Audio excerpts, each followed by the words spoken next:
काश 2007 के फाइनल में मिसबाह हक ने वो शॉट ना खेला होता। काश 2010 के सेमीफाइनल में सईद अजमल ने वो आखिरी ओवर न करवाया होता। और काश 2011 के सेमीफाइनल में तेंदुलकर का कैच पकड़ लिया जाता। 2015 के क्वार्टर फाइनल में वहाब रियाज की गेंद पर राहत अली ने कैच पकड़ लिया होता। 2019 में हम वेस्ट इंडीज़ से हारे ना होते। 2021 में हसन अली ने शाहीन अफरीदी की गेंद पर कैच ना छोड़ा होता। और 2022 में काश शाहीन अफरीदी इंजर ना होते। और 2024 में काश हम यूएसए से ना हारे होते। पाकिस्तान का वर्ल्ड कप का सफ़र तमाम हो चुका है। 2024 में जो नई उम्मीदें लेकर बाबर आजम गए थे कप्तानी में कि हम ये वर्ल्ड कप जीत कर आएंगे, लेकिन पहले ही 2 मैच खेलने के बाद 3 मैच, पहले ही 2 मैच हारे, तीसरे मैच में जीतने का क्या फ़ायदा। यूएसए जैसी टीम से हारने के बाद अपनी और पाकिस्तान और सारे मुल्क की उम्मीदों पर पानी फेर दिया। कल रात फैसला था आयरलैंड और यूएसए के मैच में कि आया यूएसए अगर हार जाती है तो पाकिस्तान को एक चांस मिल जाएगा आगे जाने का, लेकिन बारिश की नज़र मैच होने से यूएसए और आयरलैंड को एक पॉइंट दे दिया गया, जिसकी वजह से यूएसए 5 पॉइंट के साथ सुपर 8 मरहले में पहली दफ़ा सुपर 8 मरहले में क्वालिफाई कर चुका है। और पाकिस्तान का सफ़र T20 वर्ल्ड कप 2024 का ख़त्म हो चुका है। अब इस शिकस्त का ज़िम्मेदार किसको ठहराया जाए? बाबर आजम, जिन्होंने कप्तानी वापस ली और टीम को यकजा नहीं कर पाए, वो बॉन्डिंग नहीं बना पाए जो पहले थी, जो हमें 2022 और 2021 में नज़र आई। या ख़राब फील्डिंग, ख़राब सिलेक्शन, वही पुराने खिलाड़ी बार बार, इमाद वसीम, शादाब खान, बार बार मौका दिया जा रहा है। इफ्तिखार अहमद, भाई कब सुधरेंगे? कब हम अपनी बेंच स्ट्रेंथ को ट्राई करेंगे?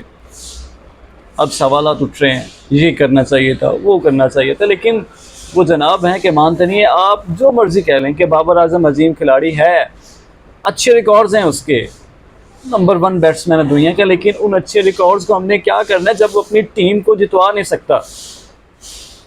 एशिया कप खेला, T20 वर्ल्ड कप 21 और 22 का खेला, लेकिन जीत नहीं पाए।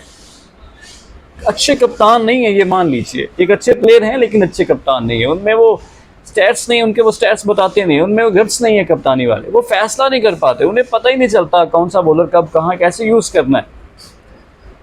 वो एक पेपर वर्क कभी कभार ऐसा होता है कि बिल्कुल उस पर अमल नहीं करते, और कभी करते हैं तो बिल्कुल उससे बाहर नहीं जाते। फेलियर है। लेकिन अब पछताए क्या हो जब चिड़ियाँ चुपेंगे। चीफ सेलेक्टर मोहसिन नकवी साहब, जो कि 3 ओहदे संभाले हुए, उनका कहना है कि पाकिस्तानी टीम में अब बहुत बड़ी सर्जरी की ज़रूरत है। क्या करेंगे आखिर?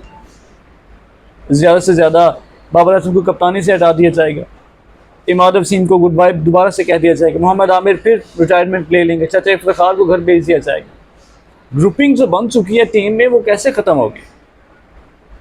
चैंपियन ट्रॉफी आने वाली है। और फिर न्यूजीलैंड की अगर बात की जाए, वो भी इस टूर्नामेंट से लेमिनेट हो चुकी है। श्रीलंका भी लेमिनेट हो चुकी है। इंग्लैंड अगर मगर के किनारे पर खड़ी है। न्यूजीलैंड के साथ तो चलो ये हुआ कि जब आप नेशनल ड्यूटी पर पैसे को तरजीह देते हैं, उन्होंने नेशनल ड्यूटी यानी पाकिस्तान के खिलाफ सीरीज़ की बजाय उन्होंने IPL खेलने को तरजीह दी। और फिर क्या हुआ? पहले ही 3 मैच हारे और बाहर हो गई।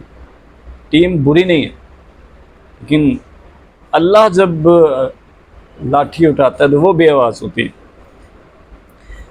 खुशी की बात यह है कि पाकिस्तानी खिलाड़ी इस दफ़ा अपनों के साथ ईद मनाएंगे।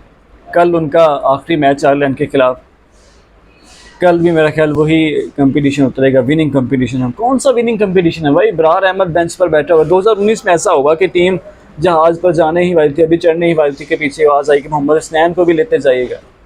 वो गए और बस मज़े करके इंग्लैंड में आ गए। इब्रार अहमद के साथ भी ऐसा ही हो रहा है। उन्हें लेकर गए, क्यों लेकर गए भाई? वो अमेरिका में मज़े करने के लिए गए। वो बेंच पर बैठे तनख्वाहें ले रहे हैं, मज़े कर रहे हैं, कभी इधर चाह रहे हैं, कभी उधर चाह रहे हैं। कुछ तो ख्याल। चीफ सेलेक्टर साहब जो हमारे वहाब रियाज साहब नाकाम हो चुके हैं, बिल्कुल ही नाकाम हो चुके हैं। गैरी क्रिस्टन अच्छे कोच हैं, लेकिन वो खुद सर पकड़ के बैठे हैं कि भाई मैं किस टीम का कोच बन चुका हूँ, कि जो समझती कुछ नहीं है, जो सिर्फ अपने मुताबिक ही काम करती है। आप जितना मर्जी ने समझा लें, लेकिन ये कभी भी आप कोच के दिए गए प्लान के मुताबिक काम नहीं करेंगे। बड़े बड़े खिलाड़ी हैं ना, अपनी मनवाते हैं, मानते हैं हम ये कर देंगे, हम वो कर देंगे, कर दिया, क्या बचा? कुछ भी नहीं। खैर, अल्लाह हाफ़िज़।